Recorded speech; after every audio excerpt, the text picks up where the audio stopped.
प्यारे बच्चों नमस्कार। हम लोग हमारी पाठ्य पुस्तक हिंदी साहित्य के अंदर रीतिकालीन काव्य को पढ़ रहे थे। जो हमारी पहली पाठ्य पुस्तक है रीतिकालीन काव्य, अर्थात रीतिकालीन काव्य के अंदर श्रृंगार और श्रृंगार के साथ कहें कि श्रृंगार काल कहें या फिर अलंकृत काल कहें। ठीक है, अलग अलग विद्वानों ने इसे अलग अलग नामों से संबोधित किया अलंकृत सुंदर दिखाने के लिए। इसी क्रम में हम लोग रीतिकाल की प्रवृत्तियों को पढ़ रहे थे और रीतिकाल की प्रवृत्तियों को पढ़ने के साथ साथ हम लोगों ने पढ़ा कि रीतिकाल के दौरान युग प्रतिबिंब, उसके साथ साथ उस समय जो कह सकते हैं कि आचार्यता और चमत्कार की जो प्रवृत्ति वो अधिक देखने को मिली।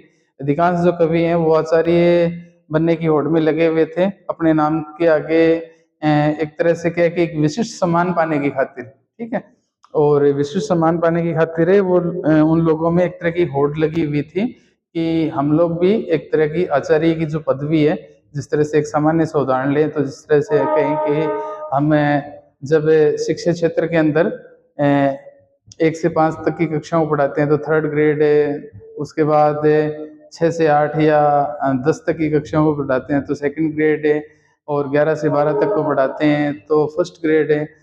उसके बाद जो कॉलेज अपने डिग्री कॉलेज के अंदर पढ़ाएं तो उसमें क्या है कि असिस्टेंट प्रोफेसर, यूनिवर्सिटी के अंदर पढ़ाएं तो प्रोफेसर।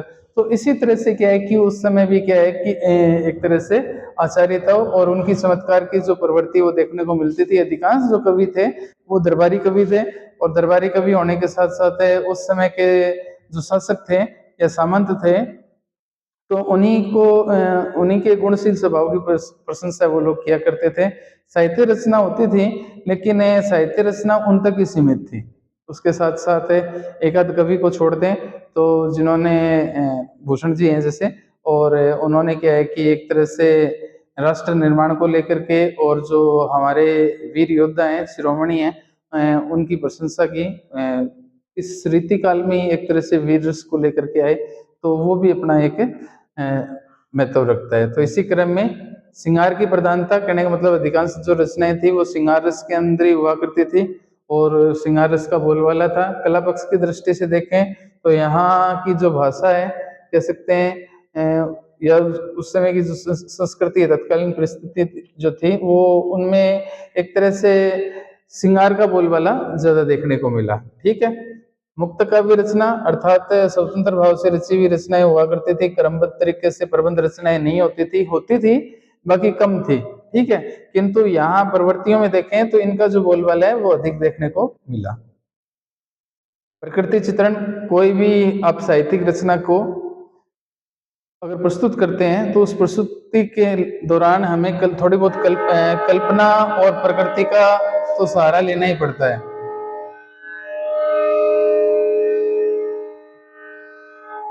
बिना प्रकृति के, बिना कल्पना के कोई भी रचना है उसको सही ढंग से प्रस्तुत करना थोड़ा सा जटिल हो जाता है। किंतु यहाँ जो प्रकृति के 3 रूप हैं, आलंबन, उद्दीपन और अलंकरण, करने का मतलब अलंकृत रूप से, तो उनको तीनों रूपों को लेकर के यहाँ प्रकृति चित्रण की जो प्रवृत्ति है वो उसमें देखने को मिली। वीर रसात्मक प्रवृत्ति भी रही, जैसा मैंने अभी हम लोग जिक्र कर ही रहे थे कि जो आचार्य रामचंद्र शुक्ल जी ने एक तरह से इसे वीरगाथा काल कहा था, किंतु यहाँ वीर रसात्मक रचनाओं के अंदर भूषण जी ने उन्होंने अपनी कविता रचनाओं के अंदर इस रस को अपनाया और उनमें लिखा।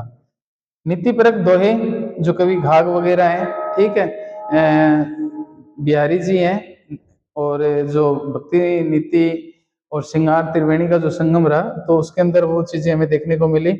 रीतिकाल की जो प्रमुख भाषा है वो अपने आप में ब्रज। ठीक है, उस समय के कह सकते हैं कि साहित्य की जो मूल भाषा है वो ब्रज रही। कहने का मतलब थोड़ी बहुत अवधि का भी प्रभाव रहा, कुछ जो क्षेत्रीय बोली हैं उनका भी प्रभाव रहा, किंतु अधिकांश देखें तो अधिकांश रचनाओं के अंदर ब्रज भाषा है वो मूलतः इनमें रचनाएं होती रही। ब्रज भाषा का जो वर्चस्व है, कह सकते हैं कि प्रभाव है, अधिकांश रचनाओं में देखने को मिलता है। ठीक है, इनकी अगर व्याकरण शैली को देखें या लिपि को देखें तो अपने आप में विशेष महत्व रखती है। उसके साथ साथ जो आज का बिंदु हमारा छंद, ठीक है, और उस समय के विषय और अलंकार उनको हम लोग बाद में पढ़ेंगे, किंतु आज का जो हमारा विषय ऋतुकालीन प्रवृत्तियों के अंदर काव्य में छंद। काव्य में छंद ये मान के चलो एक तरह से, जैसे मैंने आपको बताया कि बंध, ठीक है, जो कह सकते हैं कि एक,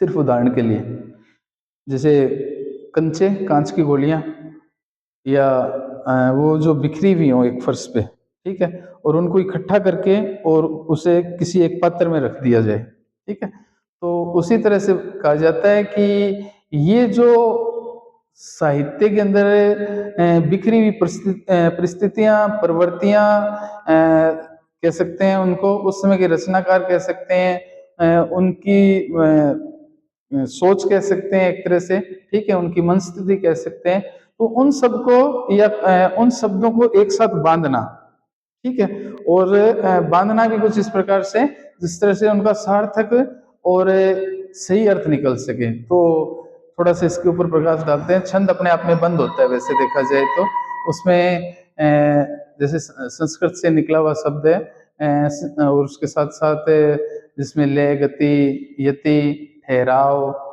मात्रा, वर्ण, अपने सब अपना महत्व रखते हैं। विद्वानों ने इसकी परिभाषा भी दी, और उसके बाद कहते हैं ना कि बिखरे हुए सामान को एक जगह से सिमट करके रखना, ठीक है, और उसके बाद उसको एक नाम दे देना। तो उसी तरह से इन्होंने भी इसको एक नाम दिया। छंद, छंद की खातिर बताया जाता है कि छंद शब्द संस्कृत भाषा की छंद नामक धातु में असुन प्रत्यय के योग से बनता है। अब उनका मानना यह है कि छंद शब्द जो है वो संस्कृत भाषा की छंद नामक धातु है, उसके असुन प्रत्यय से, प्रत्यय और उपसर्ग आप जानते हो, किसी शब्द के अंत में जुड़ करके और उसके अर्थ को परिवर्तन कर दे प्रत्यय, और उसके साथ साथ किसी शब्द के आगे जुड़ करके और उसके अर्थ में परिवर्तन करे तो वो आपका उपसर्ग। तो यहाँ वो कहते हैं कि असुन प्रत्यय योग से छंद बनता है। छंद धातु का अर्थ है प्रसन्न करना, किसी को खुश करना, ठीक है, प्रसन्न करना, आच्छादित करना, बांधना, जैसे अभी आपको बताया आदि से इसका जो अर्थ है उसको लेते हैं, ठीक है। अब उसकी खातिर कहा जाता है कि प्रसन्न करने वाली जो वस्तु है उस या आच्छादित है या ढकने वाली जो वस्तु है या बंधन है अर्थात बांधने वाली जो वस्तु है, वो काव्य में जिस रूप में और जिस उद्देश्य से होती है उसे देखते हुए छंद धातु को बांधने वाला अर्थात उपयुक्त लगता है। ये जो इसका अर्थ है कह सकते हैं कि जैसा थोड़ी देर पहले मैं आपको बता ही रहा था कि जो वस्तुएं जिस तरह से कंचे गोलियों की खातिर मैं आपको कह रहा था, और वो बिखरी हुई वस्तु हो और उनको या फिर किसी चीज को ढकना हो एक तरह से, ठीक है, आवरण बनाना हो, तो ऐसी कुछ वस्तुएं या ऐसे कुछ शब्द, ऐसे कुछ वर्ण, और जिनका उद्देश्य क्या हो कि उस चीज को खातिर कहते हैं कि उस उद्देश्य से अगर हम उसे देखें तो ये छंद धातु के रूप में बांधने वाला जो अर्थ है वो उपयुक्त लगता है। कहने का मतलब एक से लेकर के और हम लोग 2, 3, 4, 5 और इस तरह से करते हुए 100 तक पहुंचते हैं, ठीक है, तो माफ करना यहाँ 99 तक पहुंचते हैं, ठीक है, और 99 तक पहुंचने के बाद इनकी गणना करें तो ये जो है वो अपनी एक पूरी मतलब एक वर्णमाला को पूरा नहीं करती, और यहाँ एक अंक और लिखने के पश्चात ये कह सकते हैं कि हम लोगों ने एक से लेकर के 100 तक गिनती है उनको लिख दिया है या एक तरह से इनको बांध दिया है, ठीक है। ये आप या फिर आपसे ये पूछ लिया जाए कि 1 से लेकर के और 10 तक की जो संख्या है उनको बताइए कौन से हैं, ठीक है, तो ये जिस तरह से ये जो संख्याएं बन जाती है ना आपस में, ठीक है, ठीक उसी प्रकार कुछ हमारे साहित्य के अंदर और ये जो वर्ण है या ये जो मात्राएं हैं वो भी अपने आप में शब्दों के अनुसार वाक्य के अंदर इनका प्रयोग किया जाता है, उस तरह से वो बंध भी जाती हैं, ठीक है। अब छंद की खातिर कहते हैं कि छंद अभिव्यक्ति अर्थात अपनी चीज को प्रस्तुत करने के लिए अभिव्यक्ति के उन्मुक्त स्वरूप को किन्हीं नियमों में बांधता है। अब जिस तरह से यहाँ हम लोगों ने सिर्फ उदाहरण के लिए समझाया कि 1 से लेकर के 10 तक के जो अंक हैं उन अंकों को एक तरह से बांध के रखा है, ठीक है, और उसी प्रकार वो कहता है कि कोई वाक्य है या कोई शब्द है, उस शब्द को वो क्या कि बांध के रखता है। तो ऐसे ही कुछ इसमें भी कहते हैं। एक कवि हैं, उन्होंने इसको लेकर के एक परिभाषा भी दी है। वो कहते हैं कि हिंदी के कवि ने छंद की परिभाषा इस प्रकार दी, मात वर्ण यति गति नियम अंत समता बंध, जा पद रचना में मिले भानु बनत स्वच्छंद। स्वच्छंद अर्थात वो कहते हैं कि जिसमें मात्रा, वर्ण, यति, गति, नियम और अंत में समानता हो, जिनमें मात्रा, वर्ण, यति, गति, नियम और अंत में समानता हो। मात्र का मतलब मात्रा, वर्ण का मतलब वर्ण, यति का मतलब ठहराव, गति का मतलब प्रवाह, नियम का मतलब कुछ निम्नावली, ठीक है। उसके साथ साथ अंत ही समता, अर्थात दोनों जो जिस तरह से हम पढ़ते हैं ना अपने हिंदी साहित्य के अंदर, देखें तो एक सिर्फ समझाने के लिए बता रहा हूँ, उसके बाद हम लोग उस पर प्रकाश डालेंगे। एक दोहा है, ठीक है। और दोहा कहने का मतलब, आज जैसे मंगलवार का दिन है तो देखें तो जैसे भगवान हनुमान जी को लेकर के हम हनुमान चालीसा पढ़ते हैं, और हनुमान चालीसा पढ़ने से शुरुआत जो करते हैं दोहा से ही करते हैं, दोहा छंद से, ठीक है। और दोहा छंद की विशेषता जिसमें 13 और माफ करना 13 और 11 मात्राएं, ठीक है। जैसे एक से लेकर के और दूसरी पंक्ति, फिर तीसरी से लेकर के और चौथी पंक्ति, ठीक है। तो इस तरह से क्या है कि उसमें जो मात्राएं हैं वो इनकी गणना की जाती है। तो उसमें जो पहला ही श्री गुरु चरण सरोज रज निज मन मुकुर सुधारे, वर्ण रघुर विमल जसो जो दायक फल चारे, तो ये अपने आप में एक दोहा छंद का उदाहरण हो गया, ठीक है। तो उसमें वो कहते हैं कि उनमें मात्राओं की, वर्ण की, यति की, कहाँ रुकना है, कहाँ आगे बढ़ना है, तो उनकी सबकी अपनी एक नावली होती है। और अंत में क्या है कि उसमें समानता होनी चाहिए। तो यहाँ देखने को मिल रहा है कि इस तरह की कोई रचना हो या कोई पदावली हो या कोई ऐसा वाक्य तैयार किया गया हो जिसमें ये चीजें हमें देखने को मिलती हैं, तो वो अपने आप में छंद कहलाता है। मात वर्ण यति गति नियम अंत समता बंध, जा पद रचना में मिले, मतलब जिस पद के अंदर, ठीक है, जिस पद के अंदर ये चीजें हमें देखने को मिलती है, भानु बनत स्वच्छंद, अर्थात भानु नामक एक कवि हैं, वो कहते हैं कि ऐसी रचनाओं को छंद युक्त रचनाएं वो कह सकते हैं। कहने मतलब जिसके अंत में समानता होती है, भानु कवि कहते हैं कि ऐसी रचनाओं को छंद युक्त रचनाएं कहते हैं। अब छंद के लिए कहा जाता है कि छंद की जो परिभाषा, छंद की परिभाषा के अनुसार कहा जाता है कि छंद में, परिभाषा में छंद के जो स्वरूप को स्पष्ट करने के लिए विभिन्न अंगों का वर्णन किया जाता है। अब विभिन्न अंग है ना, ये 8 प्रकार हैं, 8 हैं ये, ठीक है। मात्रा है, वर्ण है, यति है, गति है, ठीक है। तो इन सब इनके अपने नियम हैं और इनमें इनका वर्णन करने के लिए और हमें किन किन की आवश्यकता पड़ती है। जिस तरह से ये मान के चलो कि किसी चीज का निर्माण करने के लिए अमुक वस्तुओं की आवश्यकता पड़ती है, उसी तरह से छंद का निर्माण करने के लिए हमें कुछ ऐसी कह सकते हैं वर्णमाला या शब्दावली का जरूरत पड़ेगी, जिनको क्या कि हम शब्दों के रूप में बांध करके और एक पद की रचनाएं वो करें। उसके खातिर वो कहता है कि सबसे पहले विभिन्न अंग है, विभिन्न अंगों का वर्णन किया गया है। उस वर्णों के अंतर्गत सबसे पहले आते हैं वर्ण, ठीक है। और वर्ण क्या है अपने आप में, वर्ण की खातिर कहा जाता है कि मानव द्वारा उच्चारित ध्वनियां, अपने मुख से जो ध्वनियां निकल रही हैं, उन ध्वनियों में जो विकार उत्पन्न हो रहे हैं, ठीक है। और उन ध्वनियों के आधार पर ही, उन ध्वनियों के आधार पर, जिस तरह से कह सकते हैं ना कि भाषा की परिभाषा देते हैं कि अपने विचारों को प्रस्तुत करने का एक माध्यम है, ठीक है। और भाषा अपने विचारों को प्रस्तुत करने का माध्यम है, किंतु ये जो भाषा का निर्माण किससे हो रहा है, तो ये भाषा का जो निर्माण है वो अपने आप में ये मान के चलो कि वर्णों से हो रहा है, ठीक है। और ये वर्ण कितने हैं, वर्ण आपके 2, स्वर और व्यंजन, ठीक है। उसके बाद उनके ऊपर जो मात्राएं हैं वो मात्राएं लगनी है। तो वो कहते हैं कि मानव द्वारा उच्चारित ध्वनि को भाषा शास्त्र में वर्ण कहा जाता है। मानव द्वारा उच्चारित ध्वनि को भाषा शास्त्र में वर्ण कहा जाता है, ठीक है। और वर्ण के 2 भेद होते हैं, वर्ण के 2 भेद होते हैं। स्वर और व्यंजन। ठीक है, अब स्वर और व्यंजन क्या है? स्वर की खातिर बताया जाता है कि स्वर मूल ध्वनियां हैं, ठीक है, और उच्चारण के लिए वो स्वतः ही मुख से अपने निकलती हैं। कहने का मतलब है किसी चीज को बोलने में कहीं मुख को या मुख विवर में किसी प्रकार की कोई जटिलता नहीं होती, तो वो ध्वनियां स्वर ध्वनियां कहलाती हैं।